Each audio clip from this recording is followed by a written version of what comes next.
A knock came from the door as I was refreshing my tea during my study session.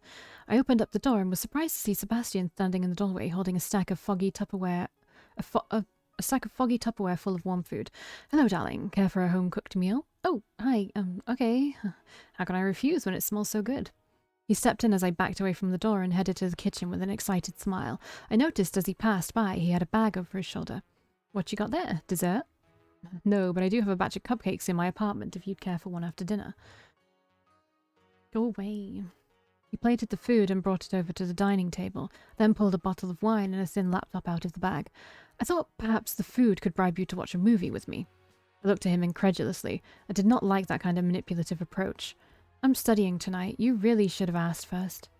He pouted at me for a moment, then poured the wine into glasses. It's only an offer, sunshine. I thought you deserved a good meal and some relaxation. You never have a real break, do you? You work 4 days a week and attend school the other 3. If you keep moving at that kind of pace, you will either get sick or burn out. I sighed and sipped the wine, knowing it was true. The strain was already wearing me down. My brother never had any kind of weekend from his obligations, so I believed I could manage it too. I was starting to realize he was only capable of it because he'd been raised to handle it, whereas I grew up with few responsibilities. Well, you're not wrong. It is exhausting. I didn't know what I was getting myself into. I admire your determination, though. Determination or foolishness, I'm not sure which. It's never foolish to strive for something better, darling. We shared the meal while chatting about our lives to get to know each other better. After some time, I suddenly remembered our last conversation at the cafe. Oh, I nearly forgot. Did you ever propose to the girl you like? He chuckled softly, then suddenly put down his fork and fell to one knee while removing a small ring box from his pocket. What? That girl is you, Valkii. I didn't have a chance to tell you at the cafe. It has been you since the moment my eyes were blinded by your brilliance. Sebastian, this is... Darling, although it would be a dream to come true to hear you say yes to my proposal, I expect you would refuse. I understand that I must earn your heart and your trust first. This is my first step towards doing exactly that. He pulled open the box, and inside sat a beautiful silver ring with 2 hearts interlocked, both made of small white diamonds. Looped through the band was a thin silver necklace. This is a promise ring. If you'd prefer, you could also wear it as a necklace until you feel more comfortable with me. Sebastian, this is very sweet, but Please, hear me out, darling. This is a symbol of my love, commitment, and devotion to you. I sincerely believe you are my soulmate. Our hearts are connected just like this ring. My heart cannot beat without yours. His smile grew a little sad as he picked up the necklace and set the box aside. Unless you say otherwise, accepting this gift means nothing more than acknowledging my feelings. Really? Really? I want you to understand how serious I am about you, and this was the best way I could think of. At least the best way that wouldn't scare you off. We shared a light laugh as he unfastened the clasp of the necklace. So, may I? I nodded, though a bit nervous. He seemed like a kind and sweet man, though I did find the intensity of the situation and the entire idea of soulmates strange. I didn't see harm in acknowledging his feelings, considering how much thought he'd put into the gift and situation. He understood it would be outrageous to expect anything, and I appreciated his reasonableness. I haven't had much experience with this kind of stuff, but I appreciate not being pressured for a response. Of course, my sweet flower, it's more than enough to have dinner with you. I know your life is busy, but I truly do love to cook, and you need to eat. Well, to keep a schedule like yours. Perhaps we could do this regularly if you'd like. That sounds really nice. Good, I'm looking forward to it. You can stop by around 7. Wait, not every night, right? I cook every night, darling. You may join me when you please. If you decide to skip, that just means I have leftovers for lunch the next day. I loved how caring and flexible he was being, but the idea he would be sitting alone in his apartment waiting for me to show up made me a little uncomfortable. Well, maybe we could exchange numbers. I can text you if I'll be busy so you're not waiting around for me. That's a lovely idea. We took a few moments to exchange numbers before I awkwardly shifted the conversation over to the movie he suggested while we finished eating. We talked and browsed through the website before picking out an older classic science fiction movie Sebastian recommended. I'd never heard of it, but the premise seemed interesting. After we finished eating, he set up his laptop and soon we were settling into the living room. He started playing the movie and left his laptop on the coffee table. Sorry, we don't have any popcorn. I'm stuffed from dinner, Angel. How about we lay here together? It's a big enough couch for us both. I hesitated as Sebastian laid down the length of the couch and gestured for me to join. He noticed and smiled softly. Love, you are my queen and your word is law. I would like to hold you, but you are allowed to refuse my touch and I will respect that. So please don't hesitate to express your feelings to me. Okay, I don't want anything to go further. Understood. I will be a perfect gentleman. He bowed his head lowly with a smile, and I couldn't help but giggle. He had a talent for easing my worries, and I appreciated that he took my concerns seriously. I was accustomed to being dismissed or criticized, but Sebastian listened eagerly. I gave in to his wishes and laid down on the couch in front of him. At first, I tried to leave some room between us, but he wrapped an arm around my stomach and pulled me close against him. Is this okay? Are you comfortable? I'm okay. Being so close to him and feeling his body heat made me a bit nervous, but I held my tongue. I made an effort to stay focused on the movie as a distraction from my position. I could feel Sebastian relaxing behind me, arm loosely resting around my waist. He was extremely tall, and his chin rested just above the top of my head. Time passed, and although the movie was interesting, Sebastian's warmth and my exhaustion slowly began taking over. Before the movie was halfway through, I was falling asleep. What is the next fucking choice we have to make? Will you act? Oh, my queen, nay, my goddess, I worship you, but you are too trusting. I am merely a mortal man. You shouldn't tempt me so. I could sense her sleep as her breathing slowed and her body completely relaxed. I briefly considered waking her, but immediately dismissed the idea. I'd waited years to be this close to her, to touch her, to smell her, and I didn't want to give that up so soon. I gently kissed the top of her head, and to my surprise, she rolled over and buried her face in my chest, one hand loosely grasping my clothes. My cheeks ached from my growing smile. I wrapped my arms around her and embraced her, covering her with my warmth. I wondered if she was always so cold-natured. I hoped so, because it would be yet another way we fit together perfectly together. We are going to have a beautiful life together, Valkii. She made a little noise and nuzzled her head against my chest again. I worried my rapid heartbeat would wake her. I felt so happy with her in my arms that I could sing, but I didn't want the moment to end. I wonder why you don't feel the same draw to me that I feel for you. I know you are my soulmate, and I will believe that until the end of time. It could be the childhood trauma, the sexual abuse, the neglect, or the isolation. Any of them would logically explain her hesitation, and yet it didn't feel like enough of a reason. With the love and affection I lavished on her and how unhealthy her relationships were in the past, why wasn't she more drawn to me? Why didn't she sense that we belonged together? It was like I was missing something important. Are soulmates real? In some realities, yes. I have seen various intelligent species drawn to only one partner and capable of forming unique bonds for life. I've seen species born with marks that led them to their predestined mates. I love those kinds of stories, I'm not gonna lie. Like someone has like a heart on their wrist and their soulmate is a person with a heart on their wrist. There's a good amount of angst there. Like maybe their family didn't want them, like they didn't want to risk like their son or daughter marrying into a non-rich family, so they couldn't risk it, so they like covered up that tattoo and then made one that they knew already existed in like a rich household or something, or the angst of not being soulmates and yet falling in love. I don't know, there's so much good with it. What about here? What about humans? You'll learn quickly that most things are ambiguous in our work. It may exist here. I have seen nothing that suggests it does or does not beyond this man's claims. Do you have an opinion on the matter? I think it does exist here, but perhaps it's not applied to all humans. Some may have soulmates, others may not. Could be. But his question, why doesn't she feel that way towards him? I wonder if it's related to the anomaly. This girl is at the center of it all. I am certain of that now more than ever. That is unlikely. It's much more plausible that this man is simply mentally ill, especially given our observations of his behavior. I wonder. Well, I fucking hope they're not fucking soulmates. I mean, I know that the anomaly, I think, is twisting him that much more. But, yeah, I don't know. The movie playing finally ended and I was left without an excuse to keep her here. I knew the proper thing to do was take her to bed and leave, but my soul protested vehemently. I was torn between what my heart wanted and doing what was best for her, and it was a long and difficult battle. But in the end, I loved her, and I knew my main priority must be to care for her. With a heavy sigh, I scooped her sleeping body up in my arms and carried her to the bedroom. I'd seen her bedroom from the window many times, but this was my first time stepping into it, and it left me with a bitter taste in my mouth. My darling love deserved the finest luxury, not a cramped, overstuffed room with a mattress on worn, dirty wood. The fact her brother would let her live like this made me hate him even more. Once she finally claimed me as hers, I would ensure she lived like a queen. I approached the bed and knelt beside it to pull the covers and books away, then placed Valkii down on the mattress. As soon as I let her go, she whimpered and reached out for me. She probably only missed my warmth, but a small part of my heart believed she didn't want me to leave, and I was too blinded by my hope to consider otherwise. I'll just stay with her for a little while longer. I turned off the lights, pulled off my jacket, and crawled over to the space beside her. Multiple nightlights in the room automatically turned on. I pulled the blanket up and settled in close beside her, and to my delight, she immediately shifted right back against me.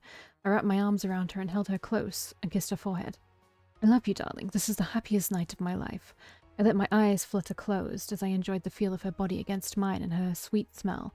I didn't intend to fall asleep, but I didn't fight against it either.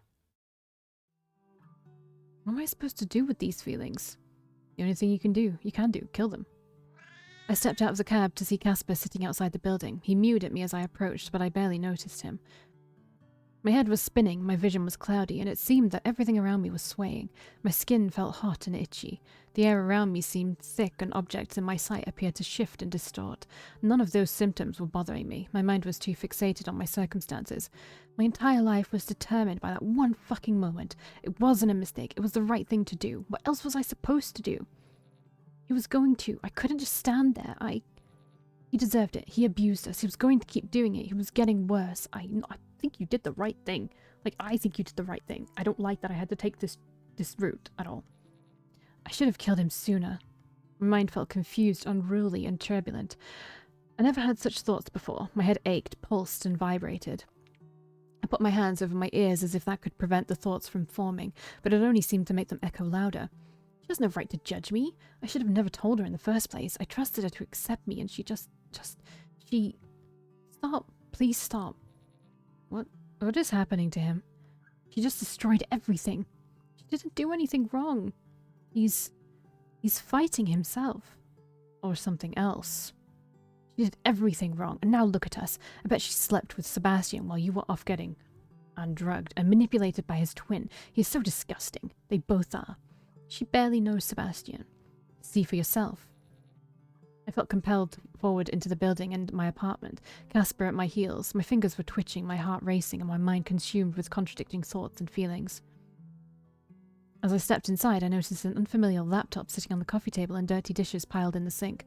He's here. It happened without conscious thought. My hands on their own opened a kitchen drawer, wrapped around the handle of a long, sharp blade, and withdrew it. My feet were walking towards Valkie's room. My free hand turned the knob on her bedroom door. It swung open slowly, and I felt tears fall down my cheeks as I saw Valkii in bed with Sebastian, cuddled up together beneath the sheets, both of them sound asleep. What am I supposed to do with these feelings? The only thing you can do, kill them. He manipulated both of us. He doesn't love her. She doesn't love me. I deserve to be happy. These feelings, kill them. They're ruining everything. Both of them. Kill them. No, I won't.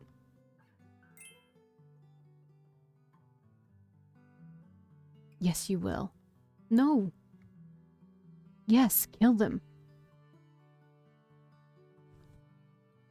When did I reach their bedside? When did I kneel down? When did I raise her? This is so interesting. What does yes mean? Oh, I'm choosing yes or no. Okay. Oh, the star one is the one that opens the particles, so we're doing that one last. Not screaming like that. I woke screaming in a panic, consumed with pain. My shriek woke Sebastian. Quinn knelt at my bedside with tears streaming down his face and his hands covered in my blood. Why didn't you love me? Wait, why did I... He twisted in emotional agony and sobbed, putting his bloodied hands in his hair and curling into a ball. Sebastian was in a growing panic, pulling blankets to compress around the wound. He only moved away from me to grab his phone and call emergency services. The knife blade was buried deep in my chest, piercing my lung. I couldn't breathe. I wanted it out of me. I tried to reach for it, but the slightest movement caused agony. Breathing hurt. Blood filled my mouth and poured out onto my pillows. I stared at Quinn in pure shock from both the attack and his behavior. Quinn, why? He was shaking and crying, muttering to himself and rocking in a ball. Why? She didn't. I'm sorry. Why? I deserve. Oh God, what have I done? What the fuck? Sebastian, needing someone to blame and punish, had enough of Quinn's manic blubbering. He balled his fists and punched Quinn in the face. Quinn's body was pushed backwards by the force of the blow. He cried out in pain and crawled away to a corner of the room. Sebastian! Valkii. He rushed back to my side and put pressure around the wound. I gasped for breath, only to choke on my blood. The ambulance is coming. Just stay with me, okay? I need you to stay with me. Remember my vow. My heart can't beat without yours, darling. It really can't. I love you, so just stay, darling. No, keep your eyes open. Valkii. Valkii! Please, oh God, no. Is it bad that I got some satisfaction out of Sebastian being the one to lose something? I know it's us, but... yeah. Anyway, we're gonna switch right back onto the new one. No. Beat it. No, no, I won't do it. My hands were still above my head, gripping the handle of the knife so tightly my knuckles were white and my arms were trembling. Quinn, if there was one person to beat this weird anomaly, like you're fighting back against this anomaly, or what I believe is the anomaly, no one else did that. So strong, I love you. I felt the tears streaming down my cheeks and my body shuddered with effort just to hold still. Release him. Did you hear something? Hmm? No. What is this? An unknown voice echoed in my head. My blurry vision saw a form of a woman emerge from Valky's body and burst towards me. The faceless form was transparent and sparkling from head to toe as if covered in glitter. Oh my god, and Quinn's just gonna like believe that it was a fucking drug-induced haze or whatever. The faceless form was transparent and sparkling from head to toe as if covered in glitter. Okay. Do they see this? It rushed at me, went through my body, and then vanished as quickly as it disappeared. All I felt was a light breeze of wind. Lux, did you see? This is impossible. I mean, there's not a good CG to use. Fuck.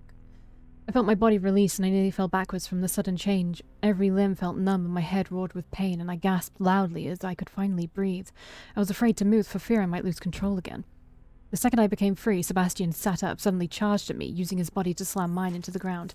He ripped the knife that I barely held from my hand and immediately stabbed me in the chest without hesitation. I screamed in pain.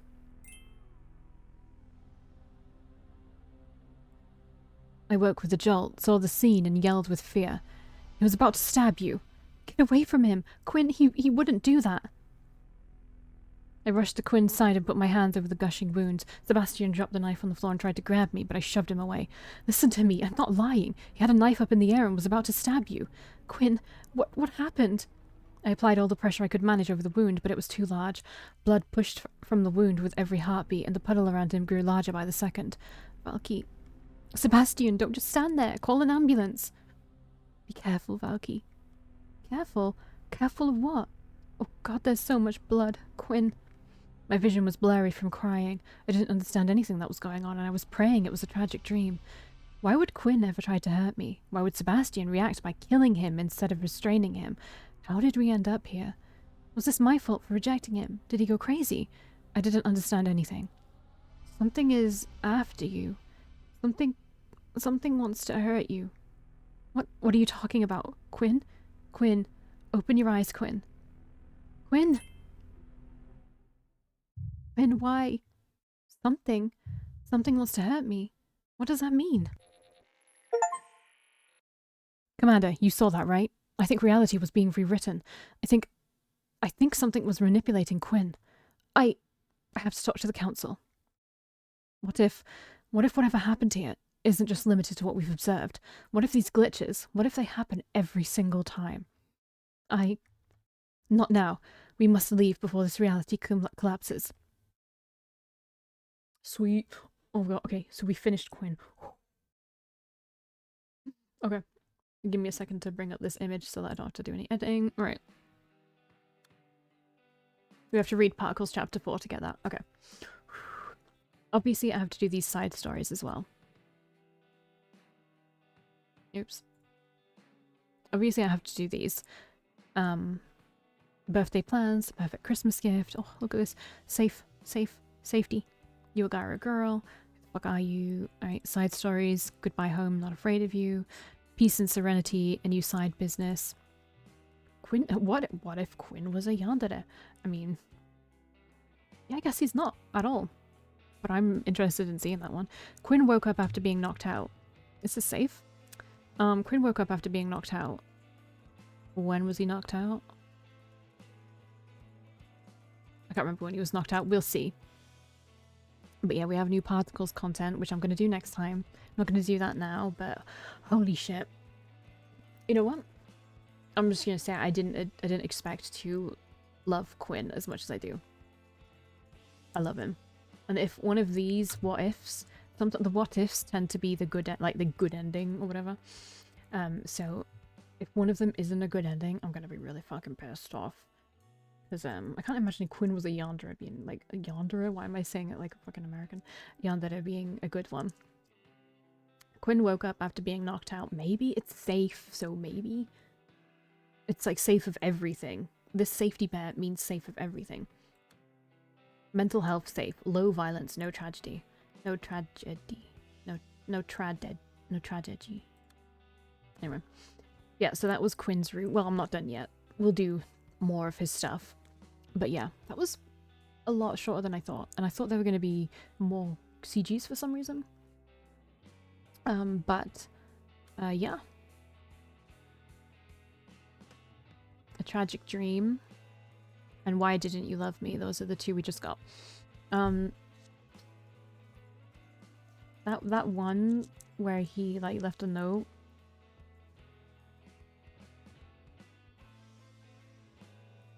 Like these three have like creeped me out and like made me hate them for various different reasons. Julian the least. I'm sorry, I hate Sebastian the most. I know. Brandon's bad. Brandon is bad. But I hate Sebastian the most. I'm sorry, I just do. But yeah. I love Quinn. I don't know, I love Quinn. I didn't expect to either. I like fucked up characters, okay? Like, it's a bad habit of mine. And Quinn is messed up in his own way, but in a way that's, like, really relatable, I guess. And, yeah. I don't know. I feel so fucking bad for him, Jesus Christ. Like, I'm so sad. I'm so sad. Okay. Yeah.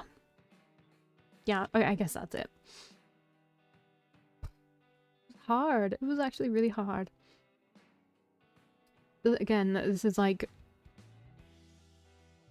there's one Otome game that came out last year, like late last year, which is like Virtue, and it's super dark, depressing. It's not like dark like this. It's I don't know what rating it is actually, but it doesn't like go in depth like this does at all, like at all.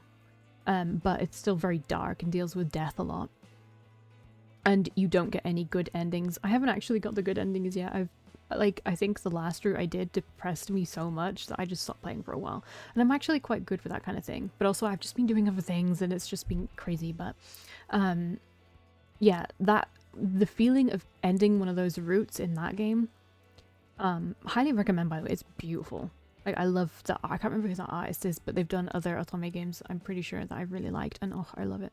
I'm gonna find some. Virtue. Evermore Error.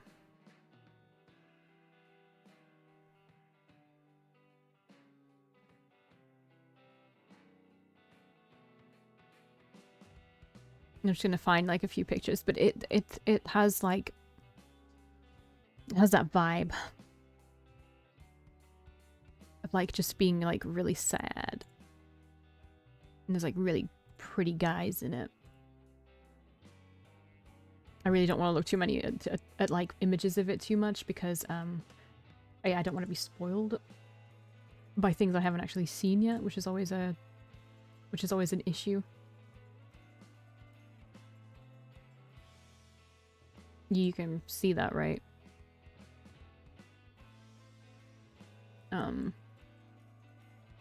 Yeah, this is one of the characters. Just fucking gorgeous artwork. I love it. I love it so much.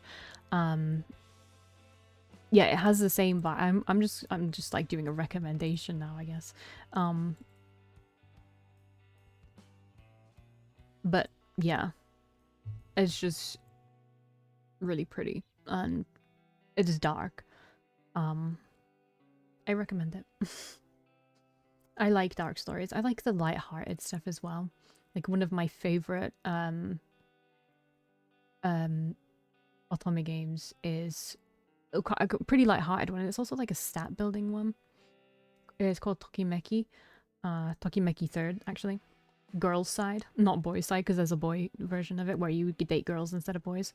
But Ruka from Tokimeki is one of my most loved Otome guys, along with like Toma from Amnesia. I told you I like fucked up characters. But yeah, I would recommend you play that if you have. I don't like to no one watches these, so I can say this, I guess. And if I no, that'll never happen, so I'm just gonna say it. You can get a PSP emulator online, and then you can find a translated version of Tokimeki. All of them, actually. The first and the second are on the DS, I think, so you have to get a DS emulator for those, but the third one is on the PSP. I think it's also on the DS, but I recommend the PSP version. And if you just want some fun, lighthearted fun that you can just play, little stat building, poking guys when you're walking home from a date with them. Yeah, it's funny. It's good. It's a good time, and it's just really lighthearted. And for some reason, I fell in love with it. I think it's because you stay there for like, you stay in that setting for ages. I can't remember if you stay there for years or just the 1 year, but I think it might be just the 1 year. But you like, you set your schedules. Oh, I'm going like on such a tangent. I'm so sorry. But yeah, it's a really good game. I mean, I have like a dozen of Otome games. I have them on the PS Vita because I think I started on PC with some really older games. And then I got a PS Vita and started playing Otome games on them because that's all they were coming out on. All the translated ones from Japan were coming out on the Vita, so I got them. And then the Vita got discontinued, and then they transferred over to the Switch, so I have a bunch of Otome games for the Switch now. Even ones I already own on the PS Vita. It's stupid. Like Code Realize and Color X Malice. Do you not say the X in that, by the way? Because I know with Hunter x Hunter, you don't say the X in it. So I'm just like, do you not say the X in that? I don't know. But yeah, I have loads and loads. If anybody ever wants any recommendations for Otome games, I'm not an expert, but I'm well versed in Otome games. So if you have like a mood for something, I can probably point you in the right direction. I'm actually behind. I'm like behind on so many Otome actually right now. It's crazy. Yeah, I have so many that I still need to play, and actually a couple that I need to buy. I think a fan disc is coming out soon. 2 fan discs are coming out soon actually, that I don't have. For Cupid Parasite and Fanfare. That's the name of the fan disc of what it is, but I can't remember what it's called. Whatever. Anyway, I'm going on a massive tangent. You could probably switch it off by now, which is fine. Anyway, yeah. I guess I just really want to try and cheer myself up because this sucks. This route has sucked more than any of the others. Yep. So yeah. Next. Yeah. Okay. Next time I will do. No, I won't do the particles. I'll have to do them before I go on to Victor. Because I don't want to have to make somebody go through the what ifs just to get to a particle section. So that's not going to work. So I'll have to do it like the next time I come back to this game, which will be soon because I do want to finish it because it's taking me forever. This is like, we're in the 60s now. We're like, Valkii plays Particles of Reality, 60 something. I mean, I had another channel. We're just gonna have a little talk now, I guess. I'll leave soon because I'm hungry. But I had another channel. I have another channel. It's my main thing where I'm subscribed to a bunch of people and I've had that YouTube account forever. But I used to upload videos there for an ex to watch. And I think my longest playlist was of a Skyrim conversion mod called Enderroll. It's one of my favorite RPGs. I like Skyrim fine and everything, although I will say I'm more of a Morrowind and Oblivion girly. But the Enderroll mod conversion is so good. Like, play it if you haven't. It's so good. I love it. It's just everything. So yeah, that I think I did about 100 videos on that because I played that through. Yeah. Anyway, I might think about taking some of those videos and putting them over to here. There'll be no face cam because I literally only started face cam with that Monarch game, which feels like so long ago. But I was never comfortable being on webcam. I'm still not, I guess. But yeah, it is what it is. I want to try not to care so much about what people are thinking of me, etc., because it's not healthy. So yeah. And I hope that you all begin to feel that way too, because you're perfect the way you are. It was cringy. Alright, anyway, I will see you next time, where we will do side stories mini, and what ifs.